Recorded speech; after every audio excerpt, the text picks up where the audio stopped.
gente marca o tempo, até antes disso, na verdade, a partir das estações, né? Então você tem o dia e a noite, as estações do ano, mas tudo isso é muito irregular, a gente não tem como medir essa coisa. Isso é muito irregular. Aí, para que o tempo fosse medido objetivamente, minuto, segundo, hora, né, o dia configurado, foi inventado o relógio no século XIII. A invenção do relógio no século XIII é o início da produção de máquinas. O relógio mecânico é a primeira grande máquina que vai influenciar toda a construção das máquinas que virá depois. Então, se a gente olha a história da civilização na perspectiva do tempo, qual é a nossa história? A história da necessidade de controle.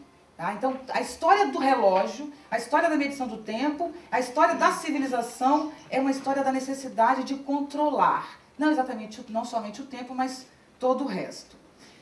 O que acontece com esse período? O relógio é colocado no centro da praça. Toda praça tem um relógio. E no alto, quando você tem um relógio no alto, você controla o tempo das pessoas. Quando Marx, por exemplo, fala de mais-valia, ele está falando de quê? Do tempo de trabalho que você dedica a pagar o seu custo e do restante que vai ser... Quero dizer, o trabalho é consequência do relógio. Então, o que sobra pra gente hoje? Quer dizer, hoje você nasce com os relógios em todos os lugares, com o tempo configurado e esquadrinhado. Então, primeiro, a gente acredita que o tempo tem a ver com o relógio. E segundo, nós nos submetemos não somente ao tempo configurado pelo relógio, como nos submetemos a essa angústia incessante de dominar o tempo, de controlá-lo, que é concomitante com a história da humanidade. A necessidade de controlar o tempo nos fez, por exemplo, querer construir pirâmides no Egito ou grandes construções romanas. Quanto maiores de pedra, mais fortes. Por quê? Porque ela nos dá a sensação de fixidez, a sensação de estrutura. Da mesma maneira como a ideia de verdade na história da filosofia. O que é verdade? É o que não muda? É o que é? Então a ideia de verdade, na verdade, é uma tentativa de se contrapor ao tempo que passa. Da mesma maneira, o nosso excessivo consumo, mas eu vou chamar isso de compulsão, psicanaliticamente falando, né? O que é a compulsão, se não a vontade de cobrir alguma coisa que nunca cobre? Eu preciso comer, eu preciso comprar, eu preciso pensar, eu preciso de alguma coisa para cobrir e dar fixação a essa sensação interna e constante do tempo.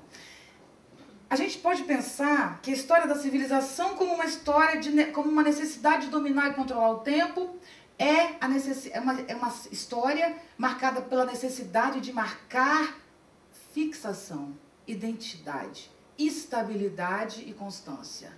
Para marcar essa estabilidade, nós passamos a nos relacionar com a materialização e com, obviamente, a estruturação dessa materialização em forma de ganho pessoal individual.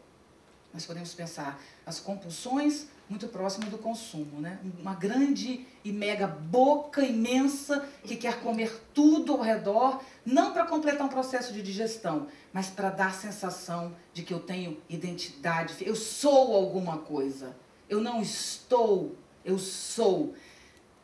Também podemos falar da necessidade de obra, da necessidade de marcar presença, de determinar. Eu não vou simplesmente morrer embora, eu preciso deixar alguma coisa no mundo. Tudo bem, você pode deixar uma bela sinfonia, mas você também pode deixar uma marca que não necessariamente é alguma coisa tão alegre, enfim.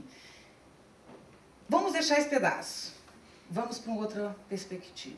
Como é que Kant pensa o tempo? Muitos filósofos pensaram o tempo. Mas o que o Kant pensa do tempo é muito interessante. Eu vou fazer um contraponto com isso, para a gente depois fazer um terceiro momento. Então, o que é esse segundo momento?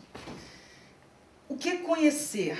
Né? Conhecer seria a capacidade que existe entre o sujeito que conhece e o objeto de existir uma correspondência. Eu só posso compreender o objeto se entre nós for possível uma síntese, uma relação de continuidade, de aproximação e de algum modo de dominação. O Kant, duvidando disso, ele diz, aquilo é um objeto, isso aqui é um sujeito. O que é conhecer? Será que o conhecimento atinge as coisas?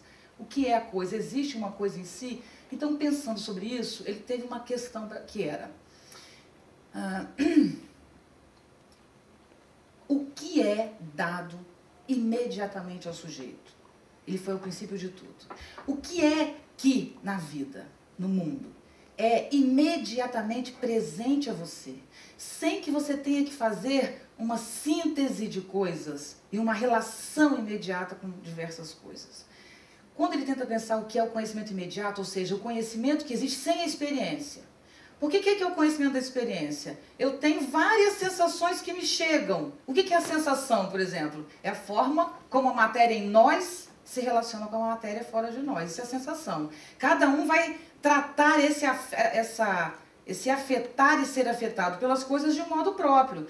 Mas se eu sou afetada por vocês, eu tenho que estabelecer um conhecimento, eu vou dizer o que é essa reunião que tem aqui, eu sou obrigada a fazer uma síntese de sensações, de coisas que me chegam. Eu vou sintetizar esse processo e vou dar um resultado final. Então eu digo, por exemplo, a vida é bela. A vida é uma síntese de representações, porque vida, imagina o que atrás dessa palavra vida tem. Infinidade de coisas, mas eu digo a vida já é uma síntese. Eu digo bela é outra síntese. Eu relaciono duas representações, duas sínteses com o e digo a vida é bela. Isso é uma produção de conhecimento. Agora, quando você vai ao fundo de cada coisa, você encontra o quê? Sensações múltiplas. Então, há um engano no conhecimento. O conhecimento é legislador. Quando você conhece, você determina, você está impondo alguma coisa ao mundo. E aí que vem a grande revolução do pensamento do Kant. O pensamento humano, ele não pensa, ou melhor, ele pensa, mas ele não conhece o mundo. O que nós fazemos quando olhamos é sintetizar. Quando ouvimos, quando pensamos, é sintetizar. E eu sintetizo de um modo próprio, e ela sintetiza, e ele sintetiza de um outro modo. Não está suficiente, não há conhecimento. Vamos voltar mais ainda. E o que é imediato que não precisa de síntese? É a forma própria da nossa sensação, é a forma própria da nossa percepção. E são duas, o tempo e o espaço. Para Kant, o tempo, ele é dado imediatamente ao homem. Eu não preciso, para experimentar o tempo, de nenhuma síntese, de nenhum conceito e de nenhum julgamento, que é tudo que a razão faz normalmente. Necessariamente, aí voltamos a Santo Agostinho. Se me perguntam o que é, eu sei, porque eu sou o tempo. Agora eu já vou ir um pouco além. Eu sou tempo. Eu sou o tempo. Eu sou uma experiência imediata de tempo. Se eu tento configurar o tempo, eu vou precisar do espaço, porque é o espaço e o tempo juntos que nos fazem falar. Isso é um pouco complicado, mas vamos chegar lá. É realmente, gente, difícil, mas a gente consegue, que é: o espaço é a minha intuição externa, imediata, sem síntese, sem nada. Não os objetos no espaço, não vocês colocados no espaço, mas o espaço em si. A possibilidade espacial pura, sem nada presente, ela não está no mundo, ela está na minha percepção. Eu espacializo quando olho, quando ouço, não apenas quando olho, quando vivo. É natural, é o modo como a matéria em mim recebe a matéria fora de mim, a sensação. Então, é universal, é para todos os homens. Todos os homens têm a noção imediata de espaço. Por isso pensa, porque pensar é fazer síntese do mundo, que é um conceito. Por exemplo, criança. Você pode pensar em infinitas coisas de criança. Se você é professor, que saco. Se você é mãe, que delícia, e por aí vai. Então o que eu faço? Eu pego o que é criança, faço um risco ao redor e digo: criança é uma experiência inacreditável e feliz. Assim eu construí um conceito. Conceituar é espacializar, é determinar no infinito das coisas um alvo, um foco. Isso é pensar, é dividir o mundo e configurá-lo, já que ele é infinito. Então o espaço é a forma externa da minha relação com o mundo e o tempo é a forma interna.